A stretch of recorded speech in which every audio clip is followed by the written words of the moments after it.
Welcome guys to another edition of Plastic Models by a Regular Dude. Today I'm going to do something a little bit different thanks to a conversation on the Google Plus YouTube Modelers group discussion. One of the members there, his screen name, Non-Prolific 1/35th Scale Model Builder, otherwise known as Jens, from Germany, has been building a diorama, and he's working on the building. And he just did some windows, and some conversation came up. The windows were all broken. And one of our other members, Dan Nispel, mentioned something about Willie and Joe and a cartoon. And Jens didn't know who Willie and Joe were. And I made a remark, and it made me think there's a lot of people that don't know who Willie and Joe are, probably more so across the water from the United States, and even quite a few in the United States that probably don't have a clue who Willie and Joe are. So this video, I am going to talk a little bit about Willie and Joe. Willie and Joe was a series of comics, cartoons, drawn and written by Bill Mauldin. So I'm going to get a little bit into who Bill Mauldin is and who Willie and Joe are, and see what this is all about. Okay, Willie and Joe. What we have here is the, this came out some years back, and it is the Willie and Joe World War II Years by Bill Mauldin. Came in this nice box set. It's a fabric cover with Willie and Joe on the cover. And, you know, kind of an army green type thing. Very nice set. And there are two volumes inside. Volume 1, Volume 2. And I'm not going to go into a whole lot of detail about, you know, I'm not an expert on Bill Mauldin, the drawer and author of these cartoons. But I do have an interest in it, you know, obviously because of World War II. And these are really good books. If you can get your hands on them and get a chance to look at them, they're really nice. It covers pretty much all of his comics, or all of his cartoons from this series. And just as a quick overview of who Bill Mauldin is, he was this guy right here. And he was part of the 45th Infantry Division, and saw his introduction into warfare when the 45th Division landed in Africa. And then from Africa they went to Italy, and so on. He was just a regular combat soldier that actually never, as far as I know, never fought in combat. However, he was continually up at the front drawing his cartoons. He didn't like the war, never got used to it, but he didn't want to abandon his comrades in the 45th. So he became their press. He was in the press corps. He was a sergeant in the press corps, so he was able to stay with them and follow them, move with them as they went through Italy on into Europe. The book gives some history on Bill Mauldin, his upbringing, some of his early artwork, and his first cartoons. So, you know, he just basically talked about everyday life. Before they actually shipped out, he did The 45th Division had a newspaper called the Star Spangled Banner, and he did cartoons for it. And it was kind of a morale booster. Everybody liked seeing him, especially since he really focused on the day-to-day life of the soldier. He didn't give the, the expected, rah, the valiant American soldier, do or die for God and country kind of stuff. He talked about the soldier and what they went through on a day-to-day basis, and he did it in a humorous manner. As you can see, there's some nice photos in here, and then obviously lots of illustrations. And what's nice is it starts pretty much at his beginning. Phoenix Union High School, Coyote Journal, 1938. He was from New Mexico, and so naturally his artwork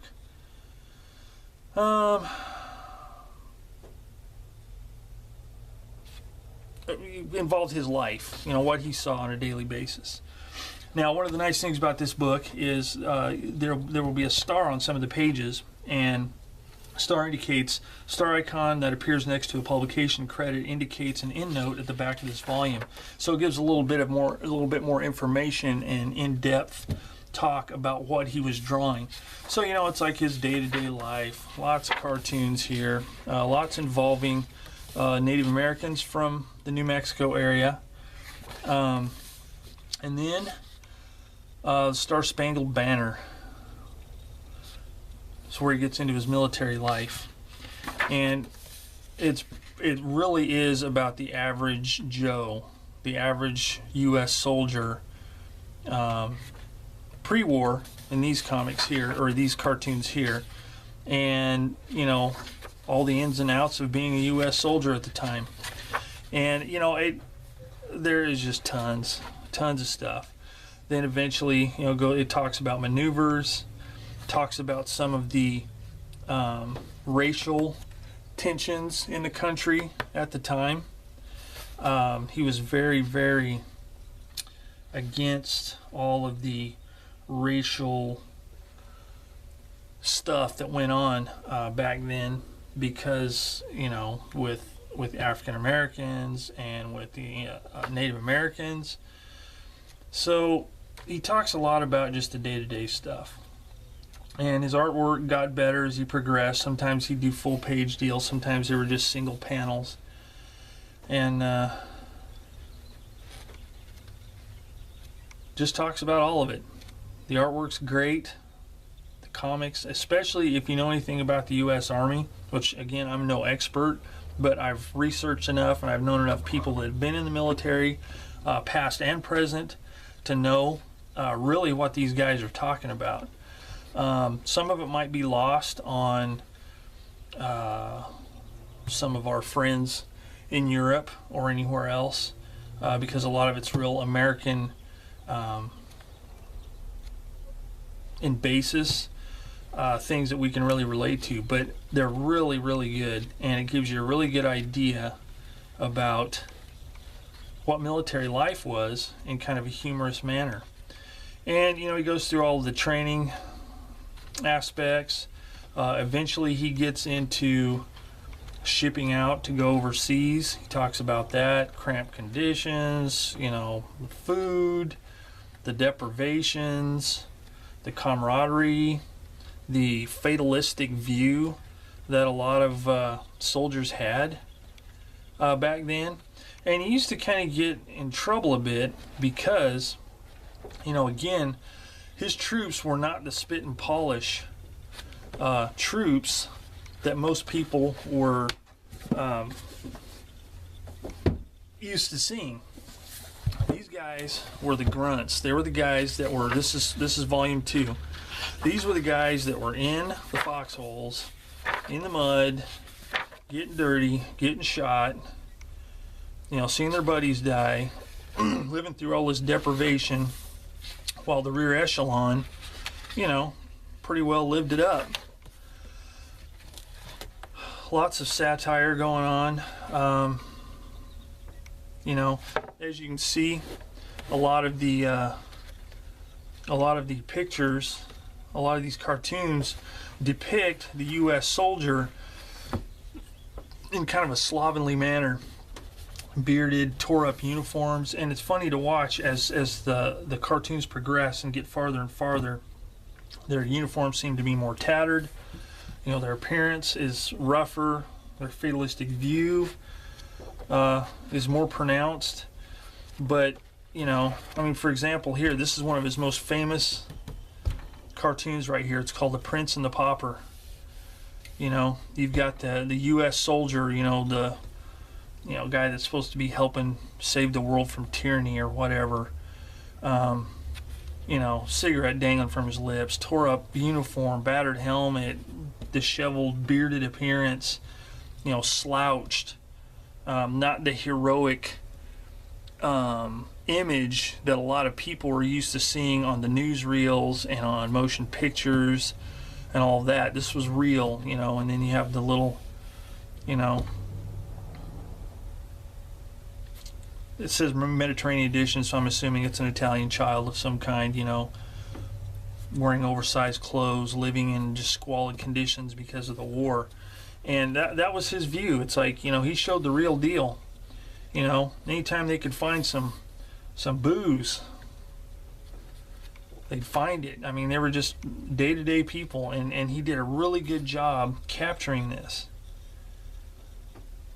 And, you know, for example, this one's kind of funny here because, you know, you see, you know, a lot of movies and stuff like that, and one of the things that soldiers really wanted to get their hands on was a German Luger, okay? And you got Willie and Joe here have a German prisoner. And he says, Willie says, "Get his pistol, Joe. I know where we can swap it for a combat jacket and some boots." You know, for these frontline guys, that kind of stuff, it was merely a bartering tool. So they could get some decent uniforms, boots. I mean, these guys are just tore up. You know, so that's just a good example of what, you know, Bill Mauldin was talking about. And that's why his cartoons were so popular with the troops, because they were real. You know, General Patton had a cow because, you know, these guys were running around looking like a bunch of slobs, and other officers like, this is ridiculous. You know, it's like, we don't want to portray these guys, you know, as a bunch of sloppy, drunk, ragtag bunch of guys that are supposed to be quote unquote saving the world or helping save the world. But, you know, he's like, this is real, and that's why the troops liked it so much, and it was such a morale booster because people were getting to see how things were, and they used to love getting the Stars and Stripes magazines, so they could see these cartoons. So, you know, all that aside, you know, see, you got the, you know, right here, replacement depot. You got the guy all nappy looking, you know, clean uniform, clean shaven, looking great, and then you got Willie and Joe here that have just been tore back from being on the front lines.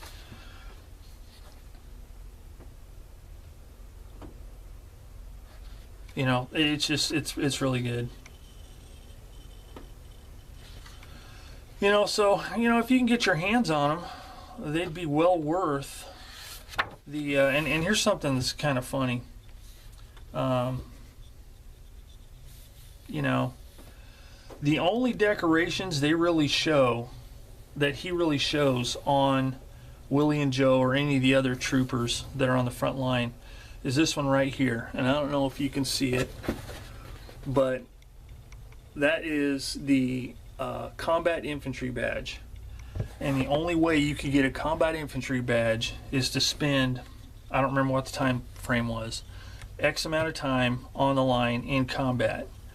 And in conversing with some World War II vets, that was, the combat infantry badge was the most important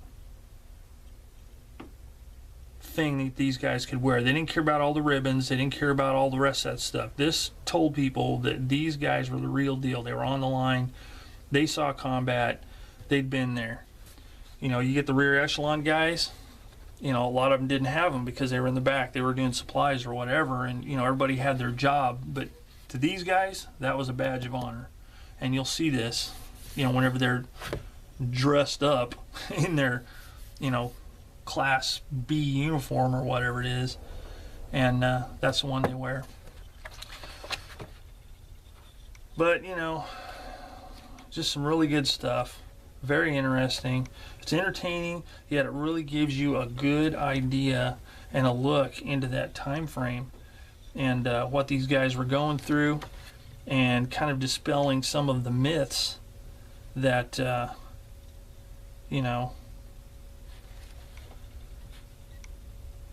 kind of surrounded U.S. soldiers during the war, or any soldiers for that matter. I mean, good grief, all of them were the same thing. It didn't matter if they were German, it didn't matter if they were British, it didn't matter Australian, it didn't matter. You got this image back home of this spit and polish, these cheerful guys that are gung-ho to do their duty for, king and country or God and country or, whatever.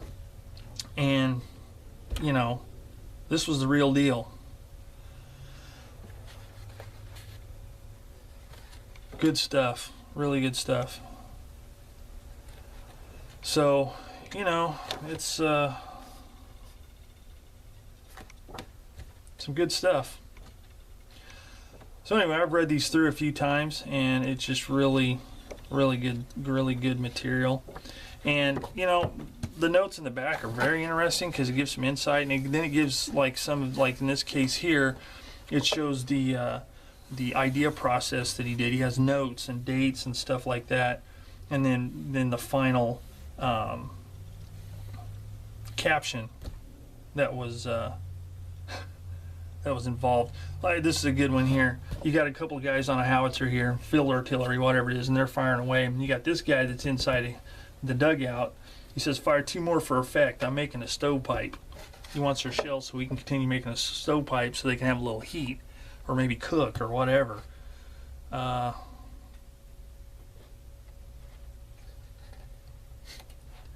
It just deals with all of it. So, that's Willie and Joe. And then some people that know about Willie and Joe don't realize that there was one that was made after, and it was called Willie and Joe Back Home. And it talks about after the troops were sent home. And what they went through there. And, again, these are supposed to be the conquering heroes, going home after winning the war. And, you got this here, Willie and Joe, they've been mustered out of the Army. They're trying to get a ride. Got a military person in uniform says, "I don't pick up civilians, bud. I'm a member of the armed forces." Obviously, by his appearance, never seen any combat. These guys can't even get a ride. It just goes through the whole thing, coming back, trying to find jobs, trying to just deal with civilian life again. And, that brings up a whole lot of interesting stuff, and I don't want to get into all kinds of politics and all that, but, it was a different time back then. And these poor guys, they came home, and pretty much, this one right here, rooms, no children or dogs. You got a guy that's just gotten home. He's got a child, obviously, and his wife. And then you have this lady here, looking all prim and proper. These soldiers just don't seem to understand our problems. Her problems, because she doesn't want children or dogs in her house when this guy's been living in a hole for the last, however many years, and survived. Here's one dealing with his views on, the inequalities of, in this case, the North American Indians, Native Americans. Got a couple of Native Americans sitting here. Newspaper says Senator whatever says Ferner should go. The caption says, "Trouble is, we should have restricted immigration in the first place." So, he just deals with all kinds of socio-political stuff. And, here's another one. Gosh, I wasn't going to get into all this, but it's just, these things are amazing. It really makes you think. You got these two slicked up people in a nice dining car, dining car menu. Then you got this guy on the Western Fruit Express refrigerator car on top of it, and the railroad tracks next to him zinging by. Mr. Spiffy there's Jack O'Malley on his way home from the Pacific. I mean, these guys just, put their life on the line, and they're having to travel like that. It's just, it's good stuff, but it's kind of eye-opening, especially this book here. And, wow, I didn't expect for this to turn out like it did as far as what I was going to talk about, but somebody asked, who's Willie and Joe? So this is who Willie and Joe are, and this is what it's all about. Bill Mauldin.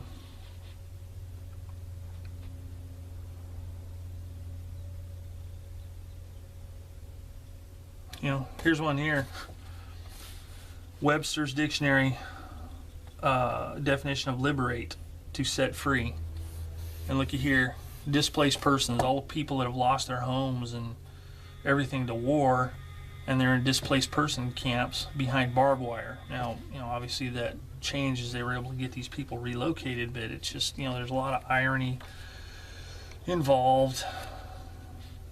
Here's one here. Machine politician, income $10,000 per year, which was pretty whopping sum back in 45, 46, 47. Requirements: ability to make friends, to say yes sir fluently, and to have old buddies in important places. School teacher, income $1,800 per year. Requirements: several college degrees, sense of responsibility, and talent for handling budget. $1,800 for all those qualifications, $10,000 just for being a politician. Good stuff. Good stuff.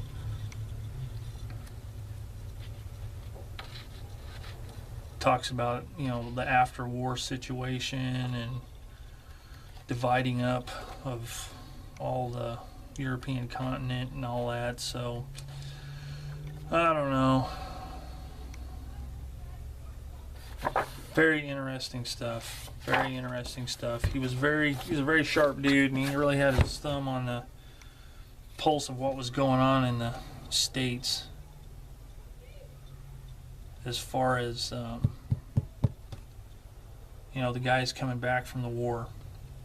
And my brother's wife's grandfather was in the 82nd Airborne World War II, and he had talked a few times about what happened when he got done fighting over in Europe. And he was one of the few troopers that was able to make every combat jump that the 82nd made. Had the four campaigns, 4 jump stars on his jump wings, and fought from landed in Africa, fought Sicily, Italy, all through Europe, D-Day, Operation Market Garden. He did it all. He did all of it. So he'd seen it and he'd done it.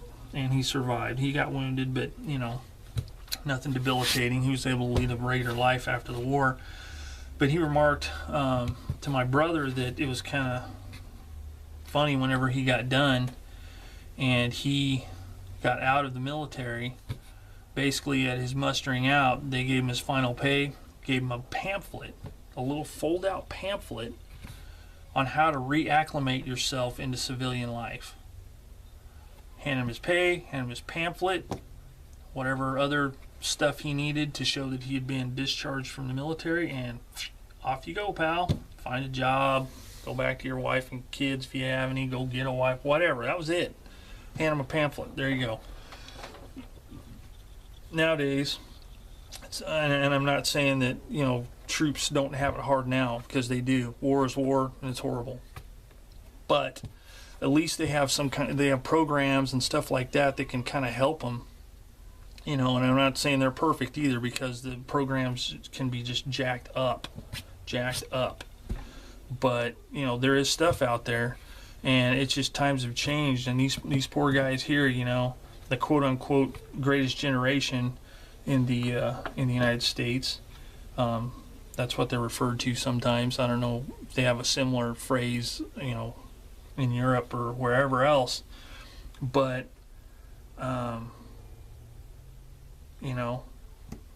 here's your final pay, here's your pamphlet. go do your thing. You know, and it's just kind of interesting. You know, this is really a window in time. You know, Willie and Joe in the war, Willie and Joe back home, and it's really it's kind of interesting.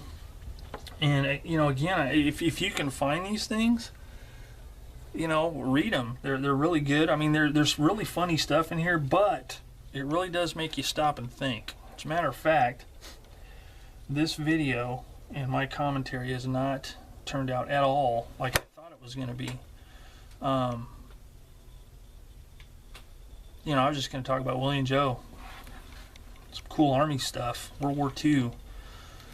But, you know, when you think about it, when you read about it, it really is something to consider. You know, war is a bad deal for everybody. Doesn't matter what side you're on. It's just, it's not a good thing.